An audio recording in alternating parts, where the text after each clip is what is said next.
रामलला मंदिर का जो चढ़ावा है,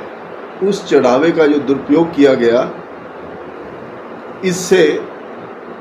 हमारे हिंदुस्तान की जो छवि है उसको विश्व स्तरीय पर धक्का लगा है, साख को धक्का लगा है, जिसके लिए पूर्णतया जो भारतीय जनता पार्टी जो है उसका नेतृत्व जिम्मेदार है। मैं पूछना चाहता हूं उत्तर प्रदेश के मुख्यमंत्री आदित्यनाथ योगी जी से कि आपने जो ख्याति प्राप्त की है, दोषियों के ऊपर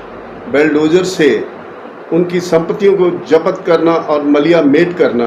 क्या ये जो 12 दोषी पाए गए हैं, पकड़े गए हैं, ये चढ़ावे का जो दुरुपयोग किया गया है जिन्होंने, उनकी संपत्तियों के ऊपर भी कभी ऐसा बेलडोजर चलेगा?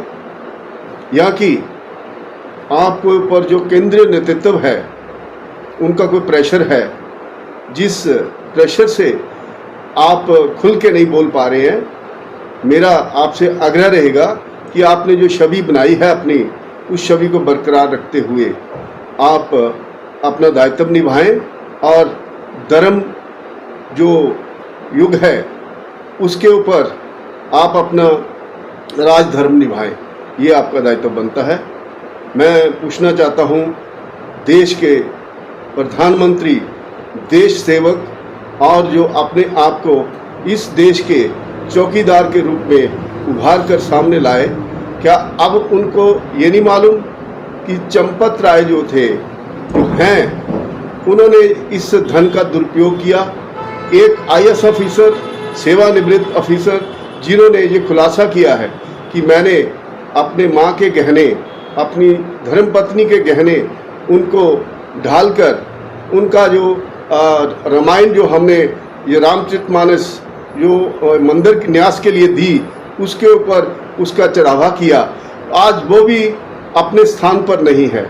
मैं पूछना चाहता हूँ कि ऐसा दुरुपयोग क्यों? भगवान राम के साथ धोखा क्यों?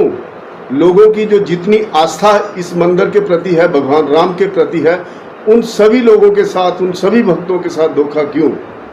और यदि आप राम भक्त हैं तो आप इस जो कड़ी में, इस श्रृंखला में सामने आकर इसका दूध का दूध और पानी का पानी करके लोगों को ये बताएं कि ये जो दोषी पाए गए हैं उनकी हमने संपत्तियां जब्त की गई हैं और आने वाले भविष्य में कोई भी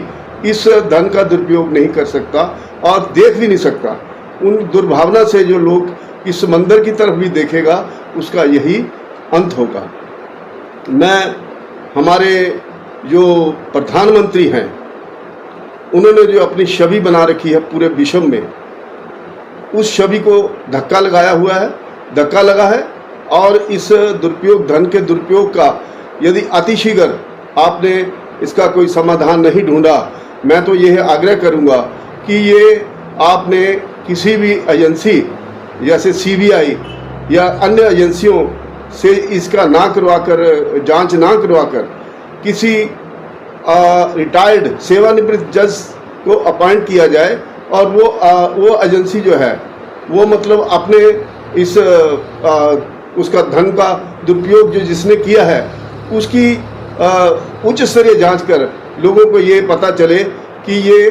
धन कैसे उन्होंने दुरुपयोग किया है। क्योंकि यदि कोई CBI या और कोई एजेंसी करती है तो ये तो तोते हैं केंद्रीय सरकार के, उन तोतों ने तो फिर बाद में यही कहना है कि ये लंबित पड़ा है और इसके ऊपर हम खोज कर रहे हैं, इसका हमने कुछ दिनों के बाद इसके प्रति लोगों ने भूल जाना है और फिर ये ठंडे बस्ते में डाल देना है। मैं तो ये कहूँगा कि अतिशीघ्र इसका समाधान ढूंढें और इस देश की साख को बचाएं, इस देश की संस्कृति को बचाएं।